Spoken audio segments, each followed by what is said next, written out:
오늘 말씀은 지금 당신이 복됩니다 라는 말씀으로 하나님 말씀 함께 나누도록 하겠습니다. 네, 어제 감사하게도 매실 성도님이 추천하신 그 영화를 아내하고 이제 시간을 내서 보고 왔습니다. 정말 감동적인 영화였어요. 사실 한편으로는 살짝 걱정했던 것은 보통 기독교 영화라고 하면 이렇게 인위적으로 너무 이렇게 울리려고 하거나 아니면 좀 과한 어떤 감정들을 많이 표현할 것 같아서 살짝 걱정했었는데 굉장히 잘 만든 영화더라고요. 굉장히 재밌기도 하고 또 뮤지컬 영화라고 해서 막 계속 노래하는 것보다는 굉장히 절제된 어떤 노래와 그리고 연기를 보면서 되게 몰입하기 좋았던 영화였던 것 같아요. 그 영화를 그래서 이제 저도 궁금해서 실화라고 써있길래 도대체 어떤 부분이 실화인가라고 좀 찾아봤었어요. 아, 그래요? 아, 그랬군요. 그러면 제가 간단하게 스토리를 소개하면, 얘기는 크게 이거예요. 전체 스토리는, 북한이 이제, 식량난으로 되게 어려움에 처했을 때에, 해외에서 원조를 받아야 되는데, 당시에 이제 아무래도 원조가 다 끊겨 있었었죠. 그때에 북한에 교회를 세우면 원조를 좀 해주겠다라는 제안이 들어왔었어요. 그래서 그 제안을 받고 교회를 세우려고 하니까 북한에 기독교인들이 없거든요. 왜냐면 과거 이제 6.25가 지나고 북한에 있는 모든 기독교인들을 거의 다 대부분 처형했었어요. 왜냐면 기독교 사상이 아무래도 당시에 김일성 주체 사상으로 이렇게 김일성만 어떻게 보면은 하나님이 돼서 섬기는 어떤 그런 종교 일체적인 국가를 만들어 가는데 기독교는 굉장히 방해가 되었죠. 사실 이런 모습은 꼭 북한의 모습뿐만 아니라 우리가 성경을 읽고 있는 당시 로마 시대에도 로마 카이사르가 신 같은 존재잖아요. 그래서 기독교인들에 대해서 그것을 못하게 했었어요. 왜냐하면 카이사르만 주라고 해야 되는데, 주인이라고 해야 되는데, 기독교인은 예수라는 저 갈릴리에서 살았던, 활동했던 그 예수라는 사람을 주인으로 말하는 걸 보면서 그것을 못하게 했었어요. 그런 어떤 스토리처럼, 평양에서도 또 북한에서도 그들을 이제 예수를 믿는 사람들을 박해해서 거의 완전히 흔히 말해서 시가 없게끔 한 50년 넘게 유지됐던 거죠. 그런데 갑자기 돈을 줄 테니까 예배를 하라고 하니 그 예배를 할 수 있는 사람이 없는 거예요. 그래서 그걸 좀 연기로 따라해 보자라고 해서 그 교회를 건축하면서 할 수 있는 찬양단을 만들고 그 찬양단이 찬양하고 예배하는 것들을 연습하는데 그 연습하는 도중에 그들이 더 깊이 하나님을 알아가게 되는 거예요. 그런 어떤 스토리로 있다가 나중에 스포를 하면 안 되니까 그 스토리 속에서 하나님을 믿게 되고 또 나중에 희생하게 되는 어떤 이야기들이 이 영화 안에 있습니다. 근데 실제 이 사건을 좀 살펴보면요. 1990년에 평양에 칠곡교회라는 곳이 있었대요. 그 칠곡교회가 실제로 이렇게 세워질 때 원주를 해주겠다라고 약속을 했대요. 네, 말 그대로 기독교인이 없잖아요. 그래서 그 교회를 세우고 늘 관광객들이 들어와요. 관광객들이 들어와서 거기서 이제 예배를 드리고 이렇게 거기에 이제 흔히 원조도 해주고 이렇게 하는데 거기 있는 사람들은 사실은 다 연기자들인 거예요. 그래서 처음에 다 모여서 자, 외국 사람들이 오면 여기서 예배하는 연기를 하셔야 돼요 라고 해서 목사도 있고 찬양팀도 있고 또 앞에 있는 거기 있는 성도들까지 다 한 팀의 어떤 연기자라고 보시면 돼요. 그렇게 연기를 실제 하는 일들이 꽤 오래 지속됐었어요. 이 이야기를 좀 모티브로 해서 그 교회를 세울 때에 원주를 해주겠다라는 이 영화 속 스토리가 이제 시작이 되죠. 그리고 또 찾아보니까 이 모든 게 사실은 실화는 아니고요. 이 교회를 세우는 것과 또 하나는 북한의 어린이들에 대한 이야기가 실화더라고요. 북한의 어린이들이 일기를 쓴대요. 일기를 쓰는데 일기 속에서 우리 엄마 아빠가 성경을 오늘 읽는 거, 성경까지는 모르니까 어떠한 책을 읽는데 책을 읽으면서 울고 그분들이 중얼중얼 기도를 하더라, 뭔가 말을 하더라, 라는 것들을 일기로 쓴 거예요. 그래서 이 일기 때문에 실제로 북한에서 많이 기독교인들이 잡혔대요. 자녀들이 이 일기를 쓴 것들을 검사하면서 부모들이 잡혀간 거예요. 사실 이 굉장히 잔인한 스토리죠. 자기 자식 때문에 부모가 잡혀간 어떤 이 이야기는 실화라고 하더라고요. 그리고 또 찾아봤어요. 그러면 정말 연기했던 그들이 예수를 믿은 사례는 없는가라고 조금 찾아봤더니, 이제 명확한 사례는 없지만, 실제 그 평양에 있는 칠곡교회에 방문했던 많은 선교사들이나 사람들이 증언하기로, 가서 보통 연기인 거 우리도 다 알잖아요. 아는데 어떤 사람은 이렇게 한 분 한 분 이렇게 손을 잡고 인사를 하는데 그 묘한 느낌을 받을 때가 있대요. 어떤 사람들은 그냥 평범한데 어떤 사람들은 뭔가 그 악수하면서도 그 묘한 표정과 눈빛으로 무언가를 말하고자 했던 많은 사람들을 보았다라고 증언하는 이야기들이 있어요. 물론 이걸 뭐 명확하게 그들한테 예수 믿냐라고 확인할 수 없어요. 왜냐하면 그 사회에서는 그 예수를 믿는다는 것은 곧 죽는다는 것과 똑같거든요. 어디로 끌려가냐면요. 예수 믿으면 어디로 잡혀가냐면 범죄한 사람들이 끌려가는 곳이 아니라 정치범 수용소로 끌려가요. 왜 예수를 믿으면 정치범 수용소로 끌려갈까요? 예수를 믿었는데 왜 정치범이 되었을까요? 그렇죠. 왜냐하면 이 주체 사상을 방해하는 사람들이고 그 사회에 어떻게 보면 그들의 언어로 좀 미제 아니면 뭐 그런 백인들의 종교를 뭐 가져와서 뭐 어지럽힌다라고 해서 정치범으로 치부하는데요. 우리나라에서는 정치범은 좋잖아요. 우리나라에서는 정치범은 곧 풀려나고 뭐 어쩌면 한 번씩 다 갔다 오는 곳일 수도 있어요. 근데 북한에서는 정치범은요 사형이에요 거의. 가장 안 좋은 거, 한 번 들어가면 못 나오는 곳으로 끌려가서 거기서 뭐 평생 죽을 때까지 노동하거나 대부분 생을 끝까지 살지 못하고 고된 노동 속에서 죽게 되는 이야기가 사실은 실제로 북한에서 이뤄지고 있습니다. 이 영화를 보면서 우리의 삶과 조금 비교해 보았어요. 우리의 삶은 그렇게 치열하진 않잖아요. 예수를 믿는다는 게. 뭐, 목숨 걸고 믿는 것도 아니고, 우리는 언제든지 뭐, 예배 드릴 수 있고, 유튜브만 보더라도 언제든지 찬양이나 뭐 설교를 마음껏 들을 수 있는 자유로운 어떤 세상 속에 살고 있어요.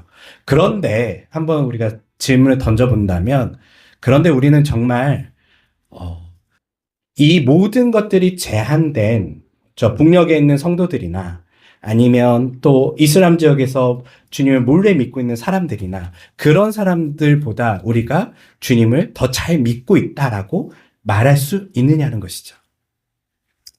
어떤 이 고민 속에서 우리가 마태복음 5장을 좀 살펴보려고 해요. 마태복음 5장에 보면 예수님께서 흔히 말하는 산상수훈이라는 걸 하세요.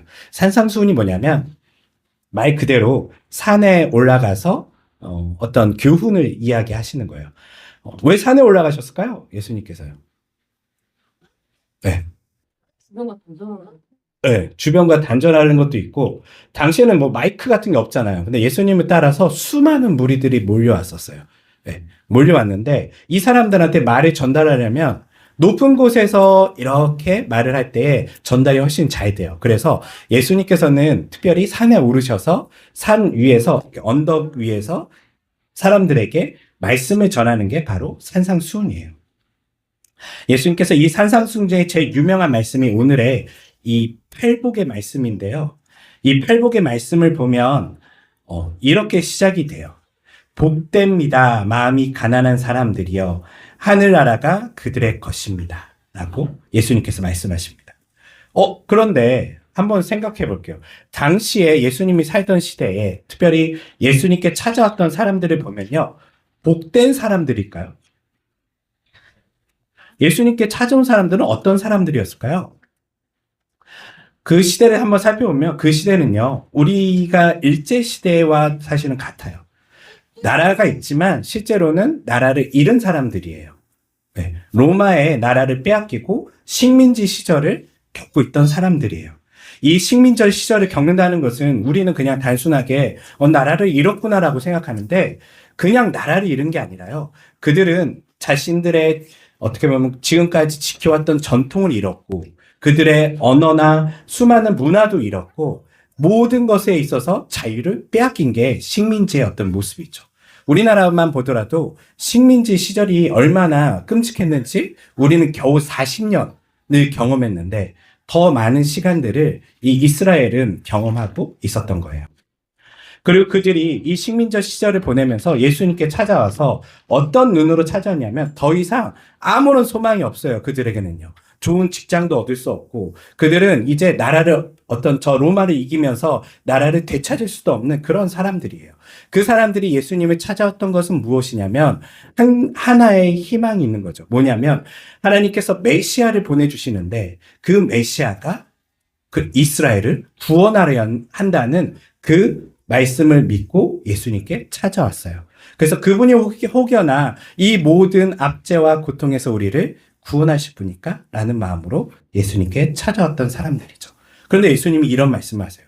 복되도다 마음이 가난한 사람들이요. 지금 누구에게 말한다고요? 나라를 빼앗긴 사람들, 희망이 없는 사람들, 우리처럼 뭐 자신의 꿈을 꾸고 인생을 어떤 계획을 펼칠 수 있는 사람들이 아닌 아무 희망도 없어서 예수님께 마지막으로 나왔던 그 사람들, 그 사람들에게 복되다라고 말하고 있어요. 그리고 말씀하시는 것은 마음이 가난한 사람들이다라고 하고 있어요. 마음이 가난하다는 말은 무슨 말이냐면요. 마음이 그냥 가난하다는 게 뭐예요? 가난하다는 게.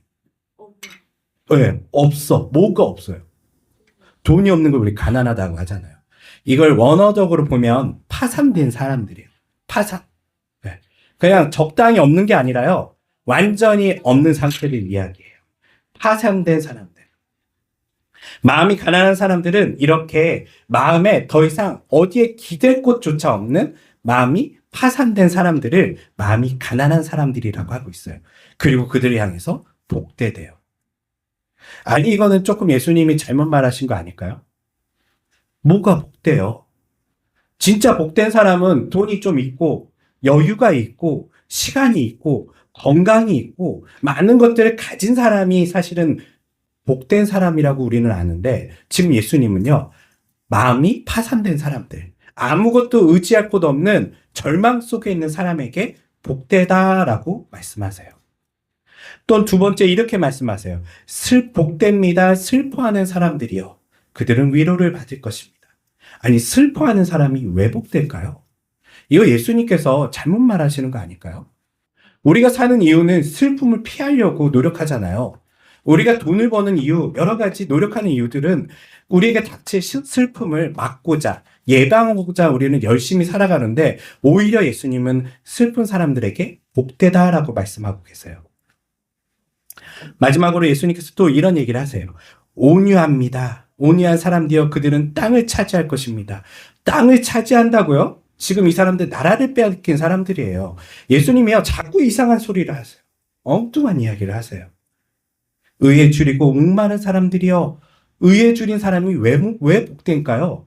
의에 줄인 사람들은요. 답답하고 분노하고 지금 억울한 사람들이에요. 이 사람들이 복되다 말씀하고 계세요. 예수님께서 이렇게 팔복을 이야기하시는 어떤 중요한 핵심은 무엇일까요? 이것은 사실은 오늘 우리가 어제 보았던 또한 우리 한 주간 보았던 그 영화하고 다 있는 부분이 있어요. 뭐냐면 사실은 가진 것 없고 아무것도 의지할 거 없는 사람들이 결국은 누구를 만나게 되죠? 예수님을 찾게 돼요. 사실 우리가 예수님을 오늘날 우리가 특별히 한국교회가 예수님을 깊이 믿지 않고 또 우리가 한국 사회에서 예수님을 믿는 사람들이 점점점 줄어들고 있다라는 소식은요. 뭐 여러 이야기가 있죠. 교회에 뭐 도덕성이 없어서 아니면 여러 가지 문제들이 있어서 뭐 정치적인 문제로 여러 가지 이유가 있지만요. 그 중에 하나의 큰 이유는요. 우리가 많은 것들을 이미 가졌기 때문에 그래요. 한번 생각해 볼게요. 우리 과거보다 기도하나요? 안 해요. 왜냐하면 과거에는 내가 기도하지 않으면 도대체 해결될 수 없는 많은 문제들 때문에 우리는 기도할 수밖에 없었는데 이제 우리는요. 그것 때문에 기도하지 않아요. 대부분은 뭘로 해결할 수 있죠? 돈으로 해결할 수 있어요. 우리의 건강도 우리의 많은 문제들도 돈이 부족해서 생기는 것이지 돈이 많으면 해결될 수 있다라고 사람들은 믿고 있어요. 그러다 보니 우리는 예수를 믿는 사람들도 줄어들고 있고, 뿐만 아니라 예수님을 믿는다 하더라도 기도하면서 예수님만 찾는 사람들은 점점점 사라지고 있는 게 우리의 현실적인 모습들이라는 것이죠. 그런데 오늘 이 마태복음 5장에 나오는 이 팔복에 있는 사람들을 보면요, 복되대요. 이 아무것도 없는 사람들이 결국은 지금 누구 앞에 나와 있는 거예요? 예수님 앞에 나와 있거든요. 다른 말로 하면 이 말이에요. 얘들아, 많은 걸 잃었지. 더 이상 의지할 데가 없지. 더 이상 기도조차 할 수 없지. 그런데 너가 복돼. 왜냐하면 지금 그들이 어디 있기 때문에? 예수님 앞에 나와 있기 때문에. 그 마지막 소망을 예수님께 잡은 사람들, 그 사람들이 바로 복된 사람이라고 예수님께서 말씀하시는 거예요. 우리 삶에 이것을 좀 적용해 보면 이렇게 볼 수 있을 것 같아요. 우리도요, 사실은 아이러닉하게도 이러한 예수님만 붙잡는 사람들이 복되다는 것을 성경에서 보면서 우리는 예수님을 먼저 붙잡았잖아요. 예수님을 만났잖아요. 그리고 나서 우리가 뭘 찾고 있죠? 뭘 붙잡고 있죠? 우리는요, 예수님께 이걸 자꾸 물어봐요. 예수님, 나 좀 도와주세요. 나는 복이 없는 것 같아요. 나는 건강이 좀 생겼으면 좋겠고, 나는 좀 더 재산이 생겼으면 좋겠고, 나의 가정은 이런 부분들이 부족하고, 우리는 우리의 부족한 것들에 대해서 예수님께 채워달라고 이야기해요. 그런데 이 마태복음은 오히려 그것이 잘못됐다는 것을 이야기하는 거예요. 우리가 없어서 예수님을 만났잖아요. 그러면 우리는 복된 사람이에요. 그런데 우리가 스스로 복되다는 것을 망각한 채 끊임없이 우리는 예수가 아닌 다른 것들을 예수님께 오히려 달라고 하는 그러한 역설적인 모습들이 우리 삶에 있다라는 것이죠. 사랑하는 성도 여러분, 여전히 아무것도 없는 곳에서 복음은 꽃을 피우고 있어요. 왜냐하면 그들에게 예수가 전부이기 때문이죠.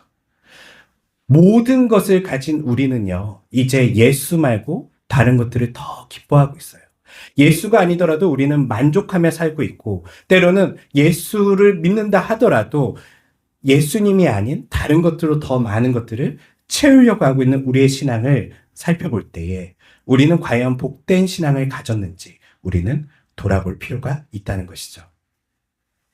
예수님께서는 여전히 이 세상 속에서도요, 의지할 곳 없는 사람들을 부르세요. 복되다. 너가 나에게 나왔다면 너무나 복되다. 오늘 너무 힘들어서 예수님께 기도하고 있다면 너가 너무 복되다라고 말씀하고 계세요. 뿐만 아니라 지금 이곳에 예배를 드리고 있는 우리, 이렇게 아이들도 있고, 사실 아이들 키우면서 예배들 집중하는 것도 쉽지 않아요. 그리고 직장 다니면서 하루에 거의 반나절의 시간을 교회 나와서 신앙생활 하는 거 쉽지 않아요. 그런데 저는 이 말씀의 마지막은 이렇게 적용해 보고 싶어요. 복됩니다. 우리가 복됩니다. 왜냐하면 우리는 다른 것들을 지금 내려놓고 지금 누구께 나와 있죠? 예수님께 나와 있어요. 복돼요. 이게 복된 거예요. 다른 걸 찾지 않고 사실 이 눈이 오고 이 추운 겨울에 주님께 집중하기 위해서 나온 우리들, 예수님을 만나기 위해 나온 우리들, 우리가 바로 복된 사람이에요. 우리는 복되려고 노력할 필요 없어요. 우리는 예수님께 나오는 사람들, 그 사람들이 바로 복되다는 것을 이해한다면 최소한 우리가 한 주를 이 예수님만 찾는 사람들이면 너무나 좋겠지만 저는 이렇게 도전하고 싶어요. 오늘만큼은 예수님 말고 다른 거를 너무 찾지 않았으면 좋을 것 같아요. 내가 예수를 믿는다는 것을 누렸으면 좋겠어요. 나는 복되다. 내가 성경을 많이 알고 많이 모르고 내가 어떤 신앙을 가졌고 내 인생에 어떤 스토리가 있던 지금 나는 그래도 예수님께 나와 있다는 것은 복되다. 이 마음을 가지면서 다른 사람 부러워하지 않고 내가 복되구나. 그래, 내가 다른 건 없지만 오히려 예수님께 나왔던 내가 복되구나라는 것을 꼭 기억하시면서 삶의 위로와 예수님과 동행하는 삶을 살아가시는 모두가 되시기를 주님의 이름으로 축원합니다. 기도하겠습니다. 시험의 바다에 빠질 때 그 안에 기쁨을 찾아요. 믿음의 시련이 우리를 빚어내 인내는 꽃처럼 피어나 조금씩 완전함으로 다가가.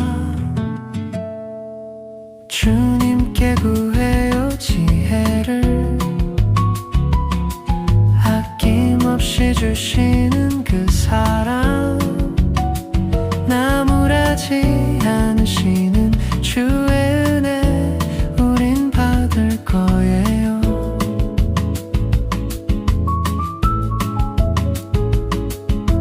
부족함 속에서 자라나요. 성숙함의 길로 걸어가요. 인내의 열매가 우리를 채워요. 고요한 바람 속 들려오는 주의 음성 두려워 말아라 내가 너와 함께한다. 그 말씀 안에서 쉬어